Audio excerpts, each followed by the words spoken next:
তোকে সরিষা ফুল দেখতেছে যে আমি কে, আমি কই থেকে আসছি, ও কোন তারেক, তোমাকে মনে হয় ইউটিউবে দেখেছি কোথাও। তারা আমাদেরকে চিনতেছে না। তাদেরকে হোটেল শেরাটন, হোটেল সোনারগাঁয়ে দাওয়াত দিতাম তাহলে চিনতো ডেস্টিনির মতো। এটাই তো আপনারা সবাই আমাকে বলতেছেন আমি অভ্যুত্থানের নেতৃত্ব দিছি, কিন্তু ইলেকশন কমিশন তো মানে না আমি অভ্যুত্থানের সন্তান। তারা তো মানে না, তারা তো আমাদের চেনে না, চিনতেছে না। সামনে গেলে তোকে সরিষা ফুল দেখতেছে যে আমি কে, আমি কই থেকে আসছি, ও কোন তারেক, তোমাকে মনে হয় ইউটিউবে দেখেছি কোথাও।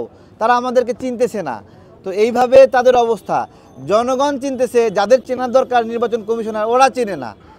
হ্যাঁ, তাদের সাথে আমাদের সম্পর্ক হওয়ার কথা না, রাজনৈতিক দল নির্বাচন কমিশনার চেনে না। এখন চিনবে। আমরা যদি তাদেরকে হোটেল শেরাটন, হোটেল সোনারগাঁয়ে দাওয়াত দিতাম তাহলে চিনতো ডেস্টিনির মতো।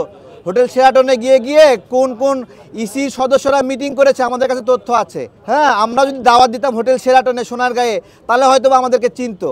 এমনি তো খালি মুখে চেনা যায় না। আমজনতার দল নামে একটা নিবন্ধন পাইলো, কিন্তু আমার দলের নাম কি? আমজনতার দল।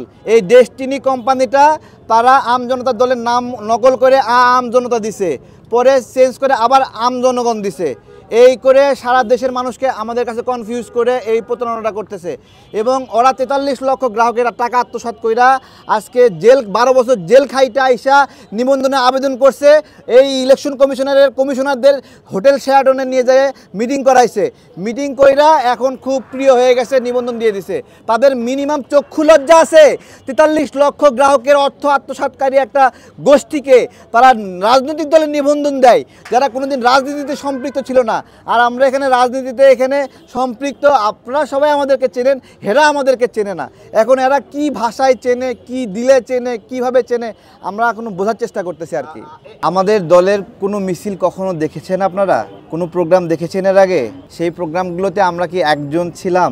আমি এখানে একা বসেছি, আমার সাথে কি 10 জন লোক নাই, তাই না? তো আমি তো তাদের নিয়ে বসতে পারতাম। আমি একা বসছি অনশনে, এখানে আমাদের দলের প্রতিনিধি হয়ে বসছি। যেদিন গণ অভ্যুত্থানের দিনে লাঠি হাতে রামপুরা একা দাঁড়াইছিলাম, তখন তো জিজ্ঞাসা করেননি আপনি একা কেন? তখন তো ভাবা দিয়েছেন যে একাই 100। তাহলে এখন এখানে বসে আছি, এখন একাই 100 মনে হচ্ছে না, এখন একাই 0.5 মনে হচ্ছে। আমরা জানি না কি করবে। আমরা চাই আমাদের প্রতি ন্যায় বিচার করুক।